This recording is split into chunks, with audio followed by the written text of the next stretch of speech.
Hi folks, this is Alan Watt, and it is December the 1st, 2006. Outside there's a winter storm, the snow coming down and the wind howling, and it's one of our new storms because it's stretching all the way from British Columbia on the west coast, and the jet stream is doing a right-angled turn and going straight across Canada. Something that never used to happen for those who can remember the old weather reports on television from years ago. It used to be quite interesting to listen to the different weather in different provinces across the country, and now they can standardize it pretty well with alteration of the jet stream. For those who think this cannot be done, check into the treaty on the EMP and HARP treaty, which was signed in the late 70s at the United Nations.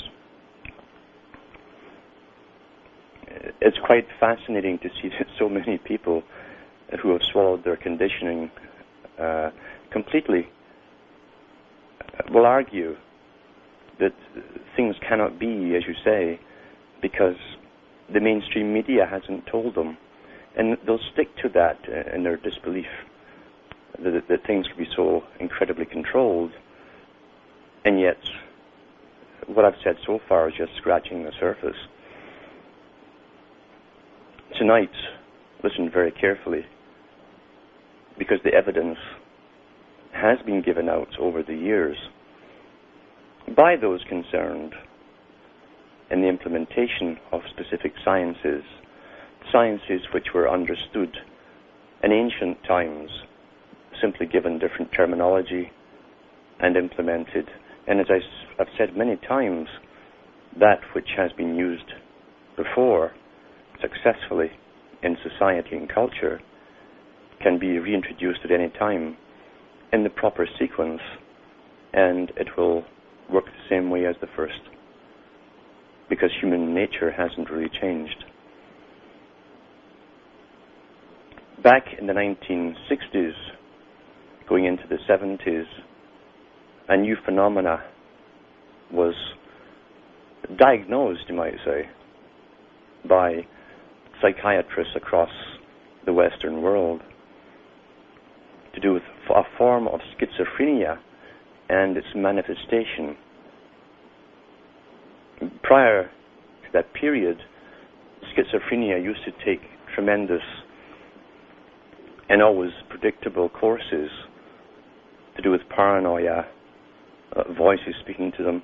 And because the old system of control was religion, very often it took a religious form.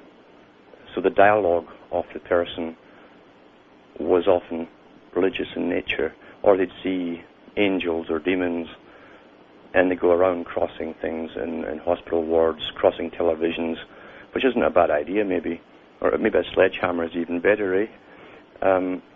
So this new phenomena came as science was making its headway through the media, changing us from a black-robed priesthood to the white-coated priesthood of science. But computers were relatively unknown by the public. They didn't have you could go and buy one and take it home with you. But the odd thing was, this new phenomena, this new way of manifesting a particular illness, it took everybody by surprise, because different people were being diagnosed as having schizophrenia, and those patients were complaining that they had chips implanted in them. Chips which were somehow connected to some computer which was controlling them. And being adaptive, psychiatry across the Western world simply accepted this new phenomena, didn't go too much into the whys or wherefores, and I'm sure there's a reason for that, because psychiatry and psychology, not the lower forms, but the higher forms, have been used intensively for thousands of years, again under different names, for control purposes. And many of the big consultants in psychiatric hospitals are members of the controlling organizations. They have memberships in them. And many of them also are connected with countries' intelligence services. Experimentation was really taking off in the 40s and 50s and 60s into techniques of mind control by various techniques, as again a form of microcosm where you have a closed society, a society within a society which is left alone, and that's the psychiatric hospitals. So much could be done there quietly and on an experimental basis. And we've seen the big one, which blew into the public's domain, which was the MK Ultra experiments carried out in Canada by Ewan Cameron. But this was happening across the world, in other places too. But this odd phenomena of having chip implants, before anybody heard of a silicone chip, and the remote control of some computer guiding them was a strange phenomena. And if you dig into the old books, you'll find this being queried by different professionals involved at the time, but not as much query as there should have been.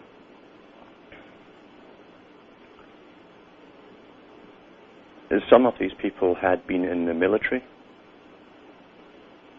Some of them had, in fact, I think they all had minor operations. Other ones had been in hospitals for minor operations, too young for the military.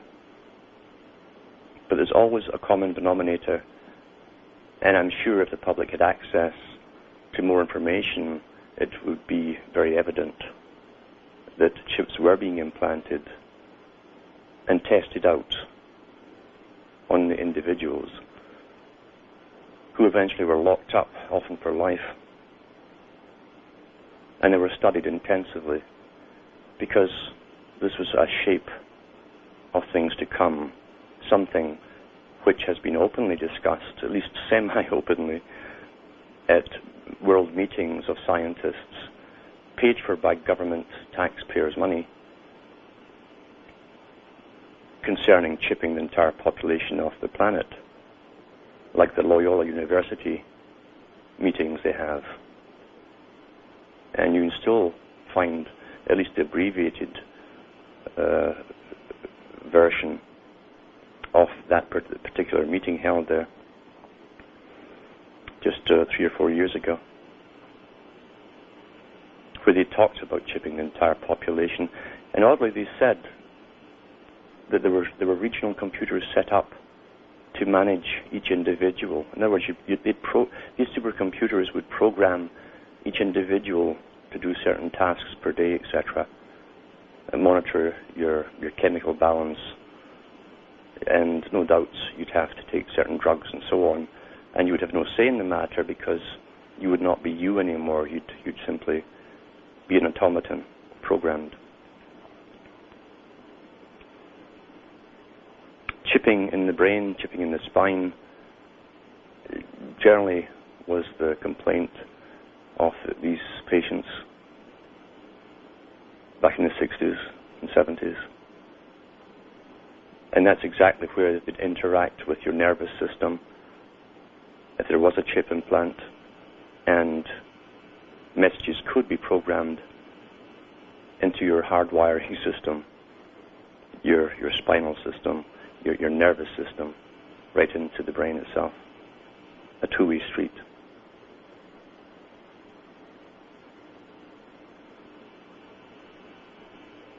We also saw the outbreak of certain teenagers who began the first school shootings at the same time. Back in 1979, Brenda Ann Spencer, who was 16 years old, who went to Grover Cleveland Elementary School, walked in. This is in California. And she walked into the school and began to shoot people. And I think she killed a few. And this stunned the American population at the time as to this senseless act. And what was even more senseless was the response she had when questioned as to why she did it. And like all people who are under forms of mind control, which is also similar to schizophrenia in that the emotions are blunted. The normal responses and emotional responses, emotive they call it, are blunted. She just said flatly that she didn't like Mondays. That's why she did it. Our thoughts and our opinions and the direction that we go in our lifetime is always guided by the makers of media, books, movies, and so on. The big foundations which are heavily involved, always have been heavily involved in the direction we take of culture, creation, and manipulation.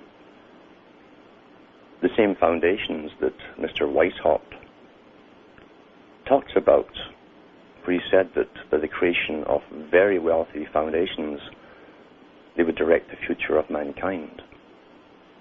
These foundations are hand in glove with governments because they all use the secret societies, or societies with secrets, as they like to call themselves, to ensure allegiance to the agenda. Those who have sworn allegiance to these societies, these are grown men, supposedly. Grown men don't take oaths lightly, especially death oaths, should they break their word. In the beginning was their word. You can't break it. Only Moses is allowed to break the law because he threw the first 2 stones down when he got angry with the people and smashed them. He was the first lawbreaker, which is another story again about the above and below system that runs the world. The foundations guide everything. The Rockefeller Foundation, being one of them, founds hundreds of non-governmental organizations, as they like to call them.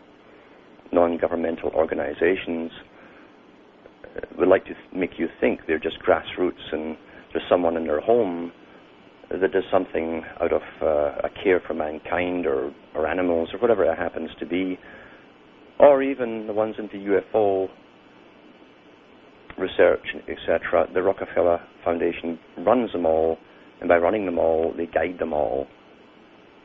Whereas to give out fake news or simply to make us fantasize our whole lives away without realizing what's really going on. But they do run our lives, and they always, well, they have for hundreds and hundreds of years. They fund specific authors, always, both non-fiction and fiction, to give us our thoughts and opinions. So many of the scientific exposés put out into society have a specific slant, you'll notice.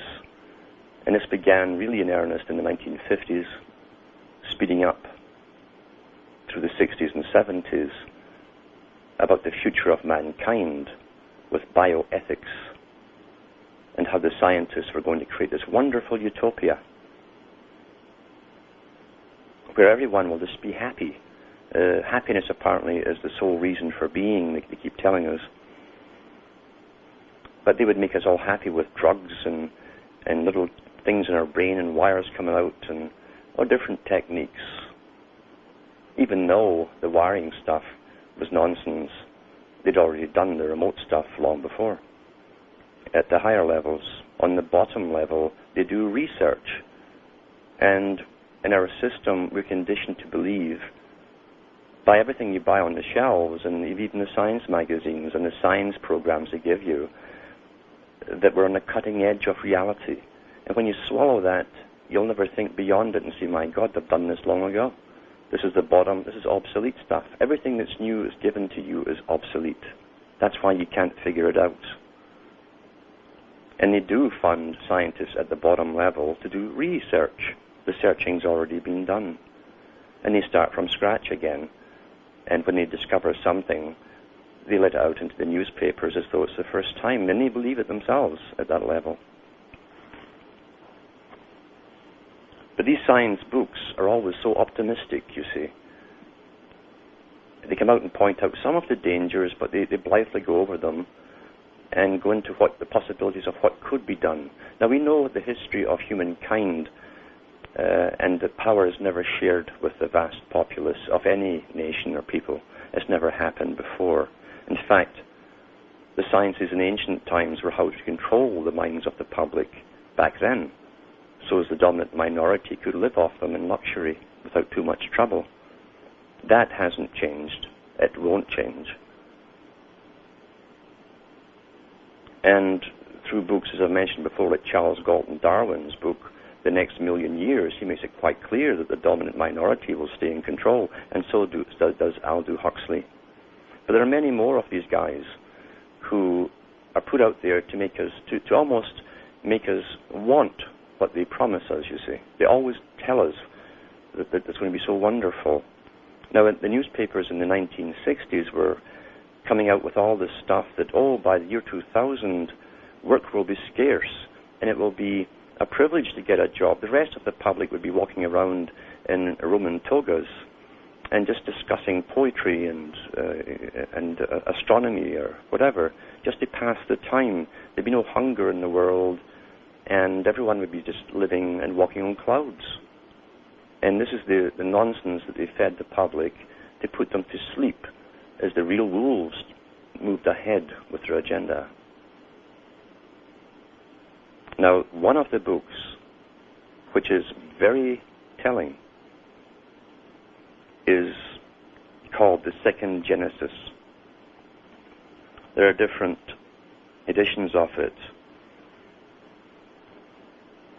It was first published in 1969 with subsequent editions right through the 70s, maybe beyond.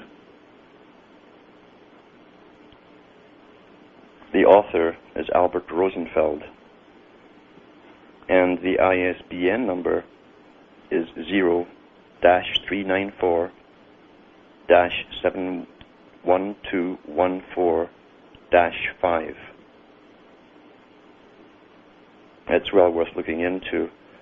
This is the kind of book that was put out for the public, but certainly had lots of input from many, many different major universities and professors who were living on grants, because professors live on various grants for research given to them by governments and the foundations. That's how you direct society in specific areas. When you want something to come to pass, you simply fund the research into it. If you don't want to go in another direction, you withhold funds and it won't happen. It's very easy, really, when you have all the money in the world. Now, this particular technique that they talk about in bioethics of controlling each individual is called BSP. And in Life magazine, in 1965, they published a 4-part series called The Control of Life. Supposedly, on this guy's version here, of course, he's telling you it was to call the public's attention to the vast implications of biomedical advance and to get them ready, give them a sense of urgency, because the scientific circles wanted, it was almost like confirmation. This is how they do things. They want us to confirm what they want us to do, a legality. And the people who are leading this charge in the 60s, one of them was Lederberg. And one was our famous hero, our savior, Dr. Salk, very shady guy, the guy that gave us the polio inoculation, who belonged to the eugenics societies. He believed in population reductions. He put books out prior to the polio vaccine on that very subject. He belonged to the biggest research organizations into the alteration and control of all life, but especially human life. And then he became our savior, and he could not quite ever, in any interview, rationalize why he wanted to save society and yet reduce the population at the same time. So, BSP and the case for tomorrow. What is BSP?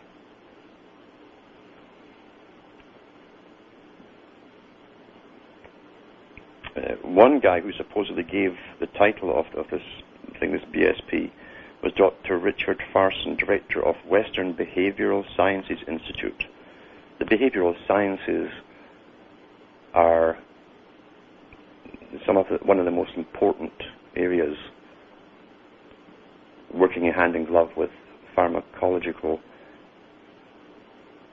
companies and even electromagnetic type impulse organizations working for governments on the same thing, controlling the mind. And some people who become the heroes of the New Age movement, by the way, have degrees in behavioral sciences. That should be a warning sign right there. One lives in the US and has been well funded to put out various books on various kinds of good vibrations.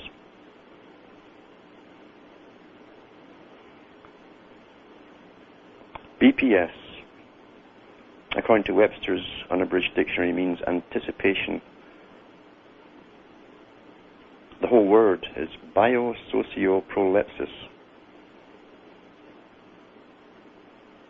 Anticipation, a figure by which objections are anticipated in order to weaken their force. So you anticipate, this is their technique in the chess game they play on the public, they anticipate all objections before they release the information. And then they have all the answers ready for the objections. It's quite simple, really. So, the art or science of prognosis. By projecting our imaginations ahead into our possible choice of social futures, we try to anticipate the dangers inherent in biomedical advance and to forestall them by our foresight. Prolepsis will here be stretched to mean as well anticipating the hopes and benefits in order to foresee ways to take advantage of them. Bio is for biology, socio for sociology. Bio-socio-prolepsis, then, is the anticipation of biology's impact on society. Let's call it BSP for short. Now, this book is a classic example of how they tell you some of the bad news, but tell you to look on the bright side, because they want your cooperation to go along with this agenda.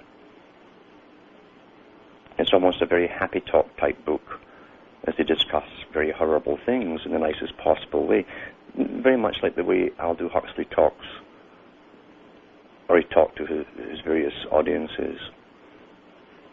If you sat back, you would think the guy's a really pleasant character until you really listen to what he's really saying. We've been taught that guys like Adolf Hitler scream and rant about these things, and so we have that in our mind. So when someone is so pleasant and nice and talks about them, and even puts some humor into it, we laugh and think, what a swell guy. Back to the book. One of the chapters is called Behavior by Push Button. This is after he goes through the recreation of life. He goes through the fact that they will create specific humans for specific tasks, that eventually marriage would be outdated, which they knew they'd have to destroy to bring all this. They knew that before Karl Marx came along and said the same thing, the destruction of the family unit. Because the real sciences are much older than what this guy is letting on. The prospect arises then that we might learn to control human behavior by learning to change at will the patterns in our brain cells, by learning, as it were, to untwist the twisted molecules.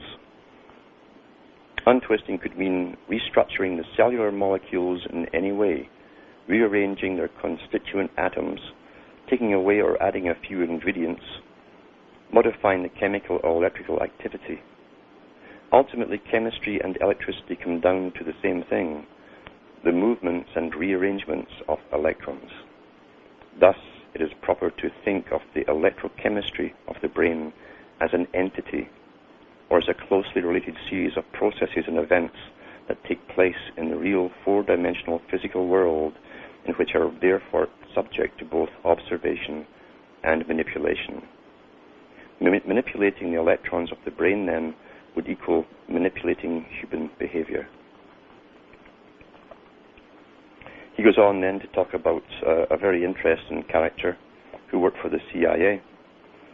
He doesn't mention that in his book, of course, but most of these guys who give us these books, and probably this guy himself, the author, worked for the CIA. But this particular one, it did leak out eventually, and it was declassified.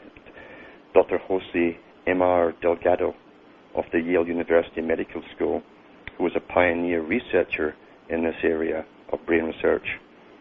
Well, Delgado worked for the CIA, and he found that by remote radio stimulation of certain areas of the brain, by the implantation of tiny electrodes, surgically implanted, he could set in motion various sequences of activities.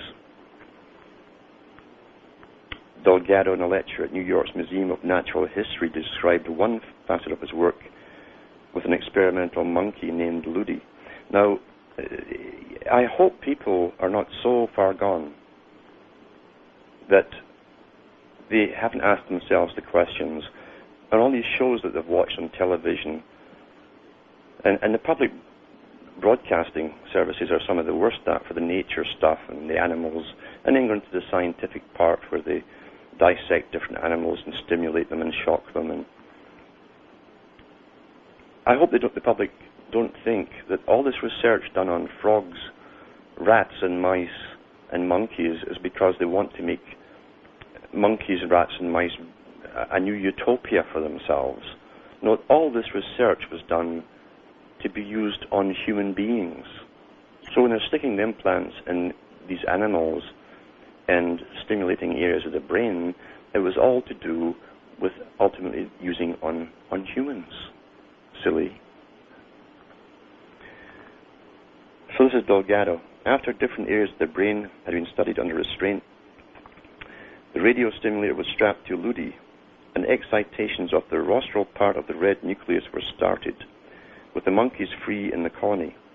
Stimulation produced the following complex sequence of responses: immediate interruption of spontaneous activities, changes in facial expression, head turning to the right, standing on 2 feet, circling to the right, walking on 2 feet with perfect preservation of equilibrium by balancing the arms, touching the walls of the cage, or grasping the swings, climbing a pole in the back wall of the cage, descending to the floor, low-tone vocalization, threatening attitude towards subordinate monkeys, changing of attitude and peaceful approaching some other members of the colony, and resumption of the activity interrupted by the stimulation. Now, Delgado was made famous by another experiment to do with a bull, where he went into a bullfighting ring, and the bull had been implanted with remote sensors in his brain.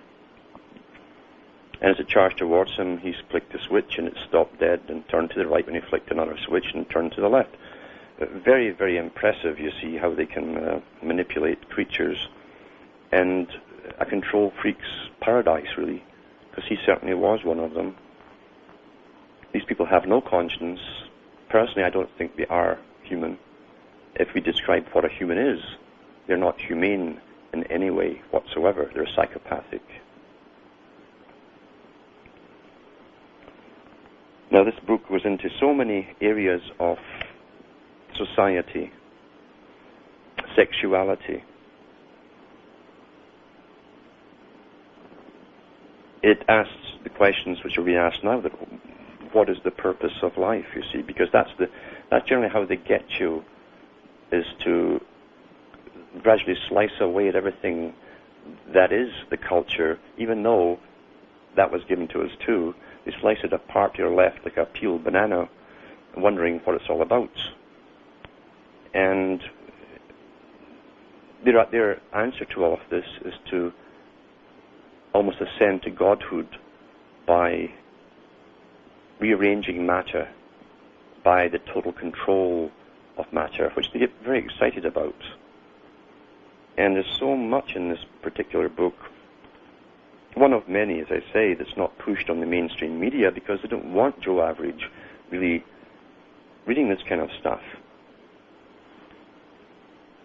And it's true enough, the public will only think about what the media tells them to be concerned about. They can tell us horrific things casually in between sports announcements, and it doesn't stay in memory. But they tell us what to worry about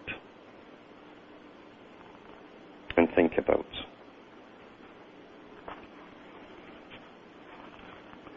Now, these fellows who give us this propaganda always push, first and foremost, how it will benefit specific individuals who have chronic diseases or whatever it happens to be. That's the standard way of getting the public's approval to go ahead into some monstrosity that will affect everyone. It's hard for the average individual to look at some child who's dying of something, but this will save them. But this will open up a whole new area of dialogue, because it's against what was accepted as the norm, what was socially acceptable before, and so on. So they always give us the poor souls first, even though the real agenda is to control all of society. And here's how he does it here. ESB can reverse the normal, and he puts normal in quotation marks because he's well aware that normal is whatever the culture at the time says is normal. He should know because he works for the culture creators. Control of the brain would also provide control of those primitive areas, which in turn control the basic functions of the body. Now, the primitive areas, as he calls it, those areas are what gives you your survival instincts. That's what he means by it, the primitive areas. Your fight or flight responses. The same thing at Kessler, who also worked for the big think tanks, said we won't need any more because the state will be making all the decisions for the public. But he also added those in control must remain unaltered because they must have their survival instincts intact, since they will be steering the ship of planet Earth.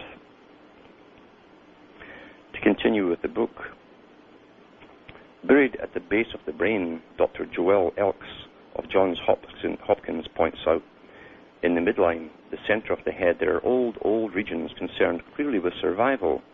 These areas of control respiration, pulse rate, blood pressure, govern salt balance and temperature control, guide certain built-in instinctual responses such as hunger, thirst, fight, flight, play, sleep, wakefulness, and sex. These are the steering centers of the cerebral machinery. ESB experiments have indeed already shown that an animal can be induced to starve itself, though it has gone hungry for some time, or gorge itself, though it has just eaten, or to perform sexually far beyond its normal capacity. The kinds of control that can be exerted on animals and men by ESB range all the way from simple muscular movements to fairly complex social behavior. It has been known at least since the 19th century that electrical stimulation of the cerebral cortex could produce motor responses in animals. But until recently, it was assumed that this could be achieved only with anesthetized animals, and that the movements would be clumsy and imprecise. And that's a lie right there, because they were using animals that had not been anesthetized long before. He just won't mention the much older books.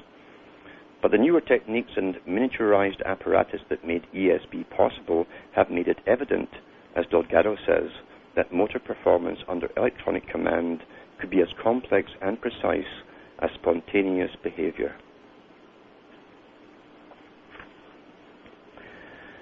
Delgado describes an induced leg movement, such as the flexing of a hind leg in a laboratory cat, as an example. Now, if they were saying in a captive prisoner or a patient, we'd be horrified, but see, they're trying to put it into the animal side. And even then, you see, they didn't have the animal movements that would go up in arms like they do today. So they were more open by using this technique back then. And these guys, really, whereas animal or human, they just salivate more when they're doing their experiments if they have a real human to experiment on. These characters are totally psychopathic with the things they do to animals as well. And then he goes on to justify how they could move this cat's particular limb spontaneously with the push of a button. Then he says, did all of these ESP commands disturb the cat emotionally? Here's a cat with all these little wires and electrodes in its brain, right? On the contrary, the cat was alert and friendly as usual, rubbing its head against the experimenter, probably sparks coming off it, seeking to be petted and even purring. However, if we tried to prevent an evoked effect by holding the left hind legs with her hands, the cat stopped purring and struggled to get free and shook its leg. Apparently, the evoked motility was not unpleasant. Well, it wasn't unpleasant. It was happy, you see.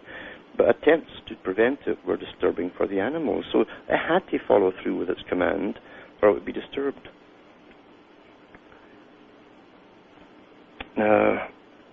It goes on to talk about Delgado's further comment on the cat experiment. The artificial driving of motor activities was accepted in such a natural way by the animal that often there was spontaneous initiative to cooperate with electrical command. For example, during a moment of precarious balance, when all paws were close together, stimulation produced first a postural adjustment, and the cat spread its forelegs to achieve equilibrium by shifting its body weight to the right. And only after this delay did the left hind leg begin to flex. A variety of motor effects have been evoked in different species, including cat, dog, bull, and monkey. The animals could be induced to move the legs, raise or lower the body, open or close the mouth, walk or lie still, turn around and perform a variety of responses with predictable reliability, as if they were electric toys under human control. Moreover, animals seem to enjoy being stimulated electrically, another disquieting phenomenon if translatable to people. Oh, really? Huh? They enjoy it.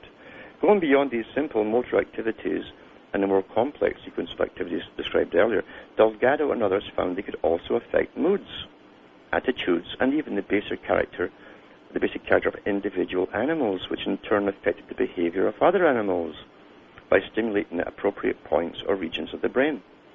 A cat can be induced to start a fight with another cat or a dog much larger than itself, or to cringe from a mouse, depending on the brain area getting the signals. I guess they'll make the military the ones that are aggressive and the people the ones that are cringing. A peaceful animal can be made to snarl and turn belligerent, while a normally aggressive animal can be rendered docile. Rhesus monkeys, says Delgado, are destructive and dangerous creatures which do not hesitate to bite anything within reach. I don't blame them, including leads, instrumentation, and occasionally an experimenter's hands. Well, I think I'd be biting them too. Would it be possible to tame these ferocious animals by means of electrical stimulation? To investigate the question, the monkey was strapped to a chair where it made faces and threatened. Oh, it threatened the scientist. I guess he could club it to death, maybe, eh?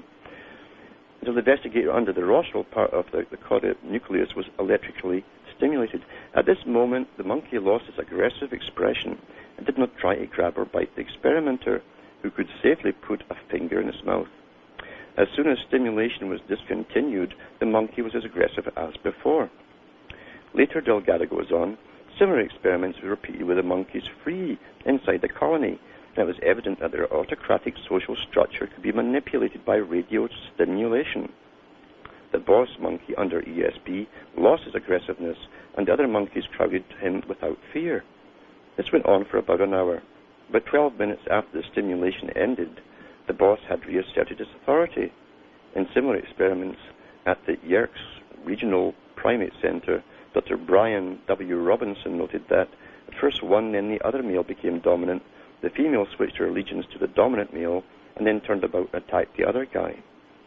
In an even more interesting version of the experiment, Delgado observed that the other monkeys in the colony learned to press a lever in the cage which triggered stimulation of the boss monkey in the caudate nucleus, inhibiting his aggressive behavior. Thus, one monkey was deliberately controlling the behavior of another by means of ESB, a truly impressive demonstration of how little needs to be understood to exercise quite a lot of control. Oh boy, they're all sweethearts, these guys, eh? Now, then he goes into the management of aggression. Remember, aggression, in its proper setting, is a defense, survival mechanism. Very important to the controllers, as we can see, as they turn countries into armed camps, kind of with the barbed wire facing inwards. Management of aggression. This is not an idle question. The uses of ESB in the control of human aggression have already been convincingly demonstrated at a clinic in Boston, which makes a specialty of studying violent behavior. It was organized in '67 by a team of medical scientists attached to Harvard Medical School, Massachusetts General Hospital, and Boston City Hospital. The group includes two outstanding brain surgeons, Dr. Mark and Dr. Sweet. Dr. Sweet. No sour grapes there, right? And its full-time head is a psychiatrist, Dr. Frank R. Irvin. The typical clinic patient has poor impulse control, with a quick flaring temper and a history of repeated violent episodes. Many of these patients are incredibly destructive of property, and they may beat their wives, husbands, or children with astonishing ferocity. One young wife who came in recently for help said that she had assaulted her husband, fortunately a very large, very tolerant man, 537 times in the last 6 years, with everything from fists to dishes to furniture. Violent people also frequently vent their impulses through sexual assault or multiple automobile accidents. Aggressive drivers. Though the violent patient usually has a reason for his uncontrolled rages, the reason can be incredibly flimsy. Now, what they're doing is putting down, you see, any counter to what they're about to tell you that they do. And they go on to do with, they help an epileptic. They don't name the epileptic. I very much doubt that they'll show you one. But they claim they could actually cure an epileptic by implanting a chip in the brain and giving them the switch so that when they felt it coming on, they could flip the switch, and no doubt they'd have a quiet seizure or something. Or maybe they'd have an orgasm, because he goes on about that as well, how they can make you have an orgasm. This guy probably went on to work with the company that makes Viagra. Now, sometimes even relatively simple surgery, if any brain surgery can be called simple, can help for a time. This is to help poor souls with different problems. At the Indiana University Medical Center, Dr. Robert Heimberger has found that by touching the afflicted area of the brain with a delicate... Now, here's how they put it here. So they give you a scientific term for something that's like putting a club with a frozen end of it on your brain itself. Cryosurgical probe. It's a cryosurgical probe, you see. An instrument with a frozen tip. But it sounds more impressive if you say cryosurgical probe. He can destroy the diseased tissue. Diseased tissue, now, there's no visible sign of a disease, but because it's a behavior they're talking about, which they don't want in people, they call it diseased. See, that it's very tricky how they word things, and if you read things casually, your impressions are being given to you, the impressions they want you to have. Many of the cases handled by Dr. Sweet and Dr. Mark, I guess he marked a lot of brains, the brain damage is not obvious. In many of the cases, see, the brain damage is not obvious. That's to allay your anxiety. In many, that means not all. But examination in depth usually turns up some abnormality in tissue. Damage that is perhaps congenital. Perhaps that you've got a congenital problem. This is another thing with the behaviorists and so on. Perhaps the result of blows on the head. It's probably the scientists that did it, as they were drilling into your skull. Or some viral infection that reached the brain. In other words, it could be any of these probable or possible theories. Guesses, you see. There's lately been much interest in genetic causes of these abnormalities too, especially since a recent case in France where a violent criminal was found to possess abnormal XYY chromosome. We're always hearing about this one. The Boston group has already incorporated cell geneticists into the team to study these latest possibilities. All this obviously has important implications for criminology and penology. Oh, the cops will love that when they've got everybody chipped. And if they see anything which is out of the norm, they can just switch little gizmos and you'll be a little robot again. When I earlier recited the imaginary example of a rapist being cured of his tendencies and an imaginary example, see, they give you lots of imaginary examples, transformed by brain surgery from a sadistic brute into a gentleman of sweet disposition, it probably seemed far-fetched. But we can now see that the possibility would be more immediate than anyone imagined.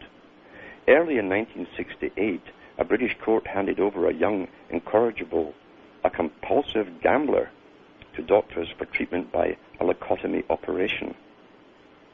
It's interesting that most of the gambling establishments across the country here, in most countries now, are run and sponsored by the governments. After the story appeared in the London Times, the British Medical Journal expressed its qualms about this sort of procedure might lead to in terms of sentencing criminals to treatment instead of to jail. Yet the precedent is already established. In cases of insanity, the criminal is often turned over for psychiatric treatment rather than sentenced to prison, though he may spend an equally long time in confinement, on the grounds that it was his mental illness rather than the man himself that was at fault. Will the presence of brain damage or a bad chromosome soon be sufficient to absolve a criminal of guilt on the same grounds? But it doesn't mention, would that also give them the right to perhaps lobotomize you before you ever did anything at all, if you ever did, that is. Turning on the pleasure centers for all the happy people, for the optimists out there. Of all ESP experiments, this is the happy part you're supposed to think about and remember. Carried out with animals, perhaps none was more astonishing than the series back in 1953 and 1954, in which Dr. James Olds, then at McGill University in Montreal, accidentally discovered the brain's pleasure centers. He had just learned how to implant electrodes in rat brains, preparatory to studying rat behavior. But he was curious to know if the ESP technique itself might so disturb and distract the rats as to spoil his experiment. I went up to the lab one Sunday afternoon, he recalls, and took the first rat I had ever prepared with my own hands. Every time the rat walked into one corner of the testing table, I turned on the electricity to see if he would avoid approaching that spot thereafter. Instead, my rat liked it, he says. See, this is for the optimists, you see. Pursuing this windfall, instead of his original idea, Olds refined his techniques, found that he could, by ESP, or ESP, produce at will a state of bliss in the rat. Other researchers eagerly followed Olds' lead. See, the eager part here, they're all eager for their grants as they go and plant stuff and cut and slash and cauterize and shock things. Okay, Coffin writes, many sites seem to be identified with specific pleasures, such as those of food, drink, and sex, your basic drives. But sometimes ESB sets up a complex generalized response.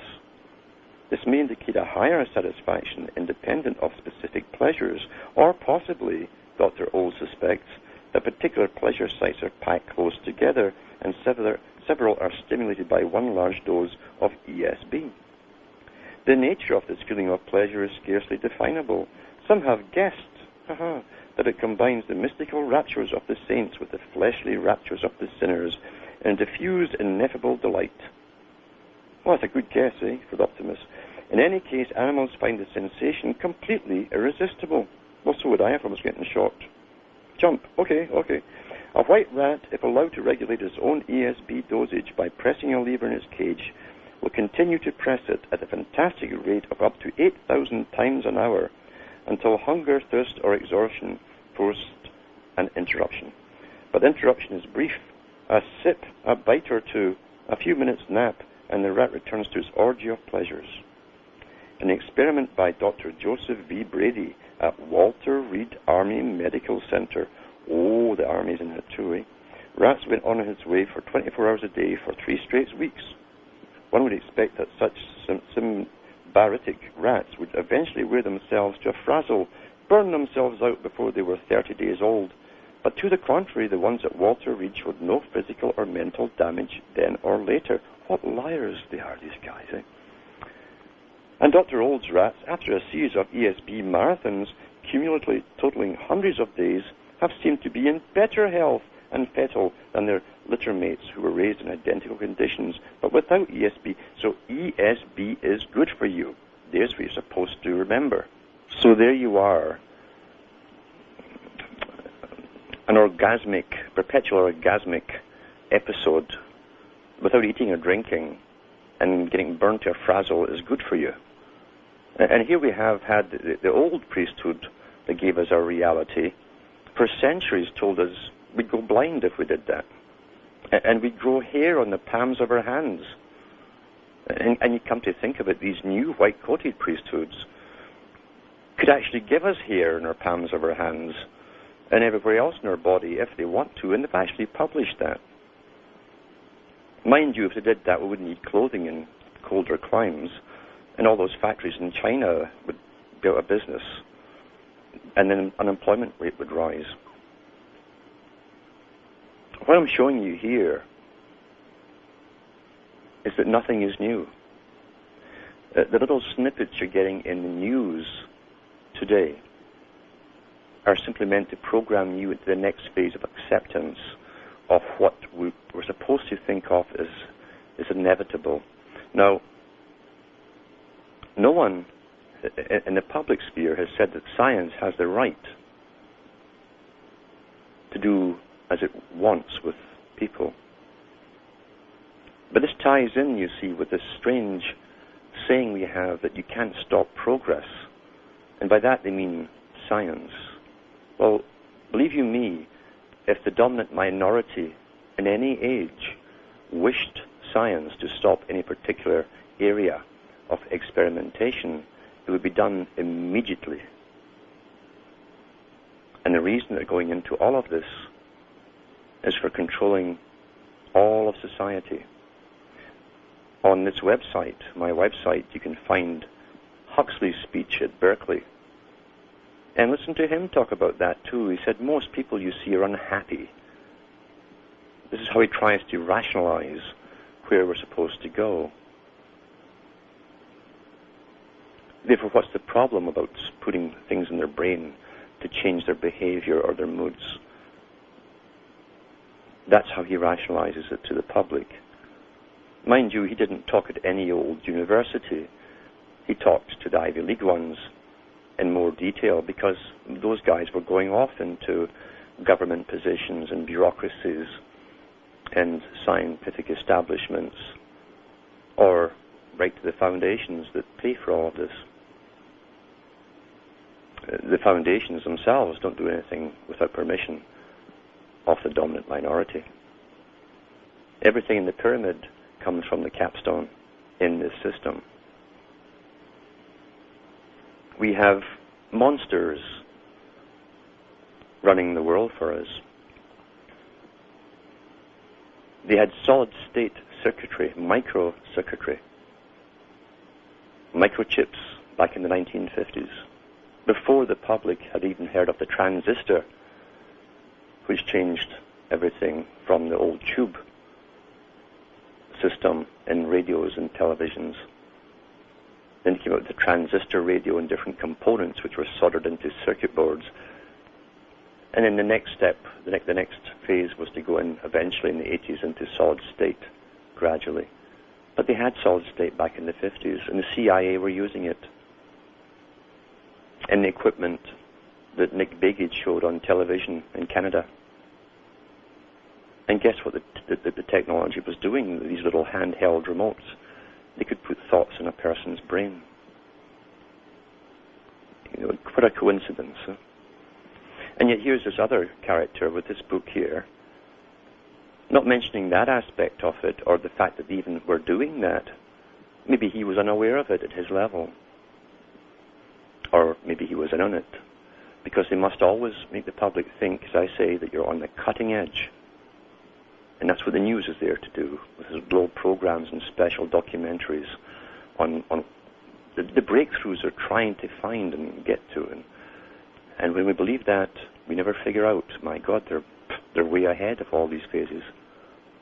That's why you have total control over everything. And power does not share itself. That's why it's so secretive.